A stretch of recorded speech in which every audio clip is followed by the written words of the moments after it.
Today we're going to go over reviewing the procedure on how to fill out a trade record data sheet, and then just going through to review the details that are included on that trade record. So the sheet is used basically to be sent to our office as a summary of all the details on the offer for that property, and allows for them to create an additional sheet from there to store in their office files.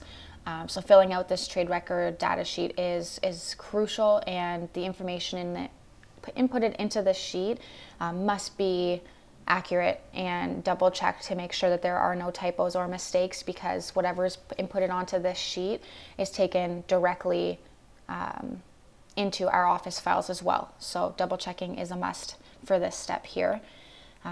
There are steps in the procedures list on where to find this blank trade record sheet so that you can use it every time with the blank form.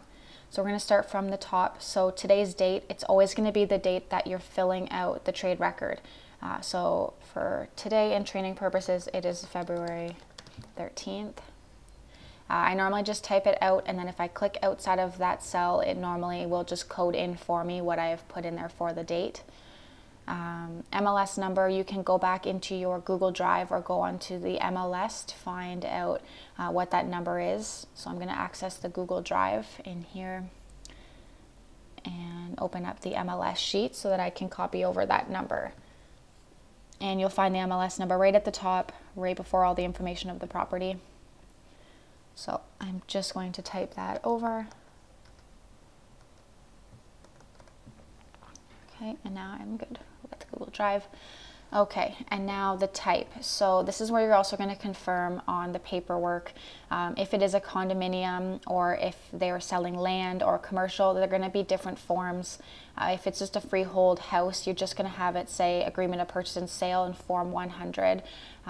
You can also, just to confirm that for sure the type is a house, just refer back to your data form again, or your data sheet or data form. And right at the top here, you're going to see freehold sale. So it's a house.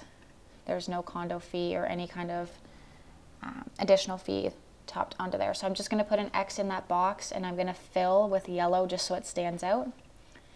And then it's asking for the address. So on the first page of the agreement of purchase and sale, you can see here the real property address, 67 Stone Cairn Drive in the city of Cambridge. So we're just going to go in here and copy that over.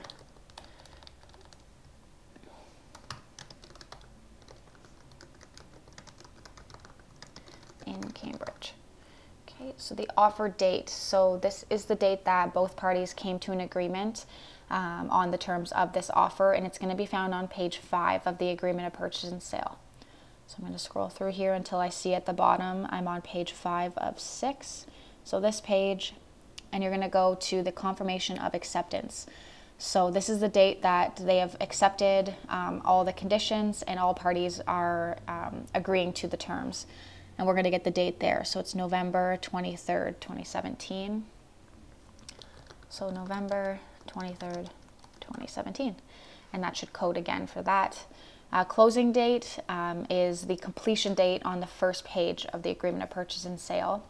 So you're going to scroll back up and go to number 2, so completion date. And it says the 8th day of December in 2017. So we're just going to, again, copy that over, and it'll code in. Okay, so the selling price, so you're always going to confirm if you've only received 2 documents, so the confirmation of acceptance and representation and the agreement of purchase and sale. You're just going to check on the first page here to see what the purchase price was. Sometimes you'll get an offer where this has been crossed out and different numbers have been put in here going back and forth with the parties. Just always make sure the number that is there is not a number that's been crossed out. It's always the one that's clear and has initials beside it. So for this instance, it is 430,000. So we're just going to input that in here. Okay, and then it's asking for the deposit amount. So the deposit amount that they agreed upon was $8,000. So again, we're just copying over that information. And then held by KW, so that is our brokerage, Keller Williams. Typically, if it's our listing, the deposit check will be held by us in our trust account. You'll always confirm with where the check will be held right on this line. So if it says Keller Williams Golden Triangle Realty, we can put a yes here. So we're just going to choose that fill, yellow fill there. Okay. So as I mentioned in the previous video when we were reviewing that offer paperwork, you can get an offer that's firm and you can get an offer that's conditional. Since we've reviewed through this offer, there is no conditions and the buyer has waived all rights to having any condition in the property. So it's firm. There's nothing holding back from parties proceeding to closing. So we're going to fill in that box there that says firm. In the case that it is conditional, of course, you're just going to put the X in this box and fill it in with the yellow. And you'll see here some codes. So FIN is financing. So for a mortgage, INP is inspection, ISR is insurance, SBP is the sale of the buyer's property. Status in the cases of a condominium is the information on that condo corporation and that certain plaza that would be of purchase. And then other is just if there was something that didn't apply to one of these 5 conditions, you would input a date here.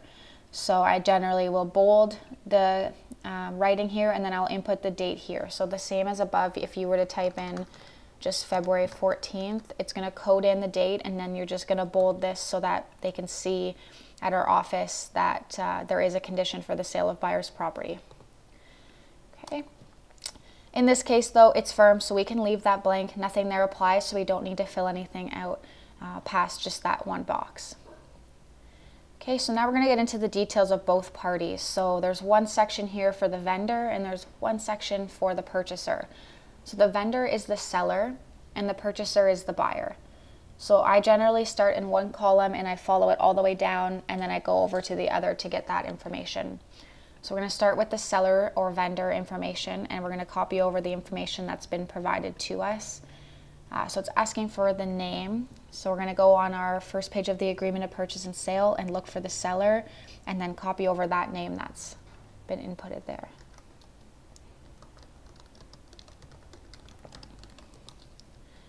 Okay, I don't have a phone number or address for these sellers right now, so I'm going to leave that blank. I'm still waiting for lawyer information, but if I had received it, I would type in the lawyer's name and the phone number at their office. And then the vendor's broker. So to find that information, it's generally easily found on the confirmation of acceptance on the second page here. So the confirmation of acceptance is this document. And on the second page, you're going to be able to find both representatives and what brokerage they belong to. So we're dealing with the seller, so I always double check underneath here. It says the name of the listing brokerage, which is the seller's brokerage, and we'll get the name of the agent right here. So Matthew Pitcher. So on agent's name, we're just going to copy over that information. The brokerage is Keller Williams Golden Triangle Realty. And then the phone number for our office, which is just found all in this little box here.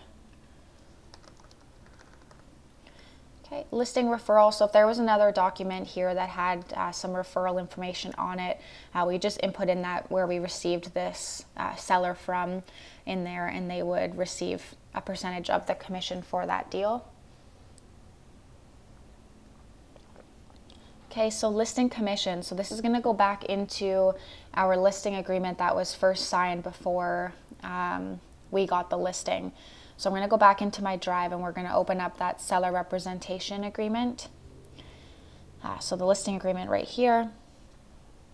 And you're going to be able to see on the first page at the bottom the amount of commission that is payable to both parties. So we've got 4% for the commission total, and then it'll state right here how much is paid to the cooperating brokerage, which is 2%. So just some simple math, we'll take that total and minus what we'd be paying out to the cooperating to get what would be left and paid to the listing brokerage.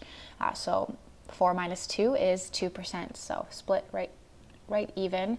You're just going to input in here where it says listing commission and equals sign. You're just going to type in here 2.0, and it's automatically going to format a percentage here for you.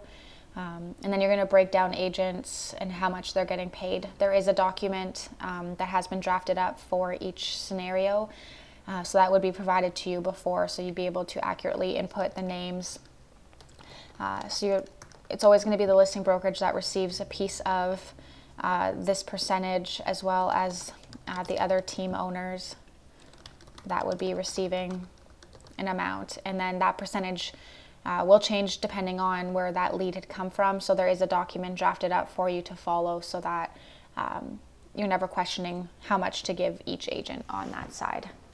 Okay, so now we're going to go into the purchaser. So we need to go back.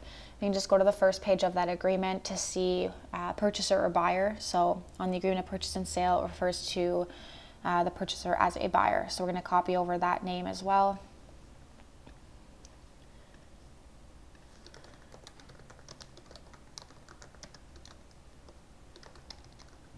Okay, we don't have the phone number or address for them either, and have not been provided the lawyer quite yet, so we're going to leave that blank.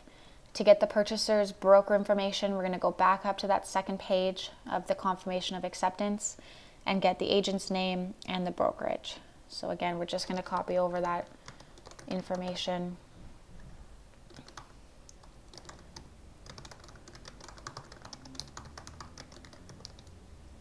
And then the phone number can be found in that little box as well. So we'll just copy that over. And then we won't have any referral information for the purchaser, because this isn't our brokerage or an agent that we work with on our team. We don't have anything to do with this purchaser. So the only thing left is how much the seller is going to refer or to pay the buyer's commission, and that's going to be found on the second page of the confirmation of acceptance as well. So the total is 2%. So you're just going to input the same way you did on the listing side.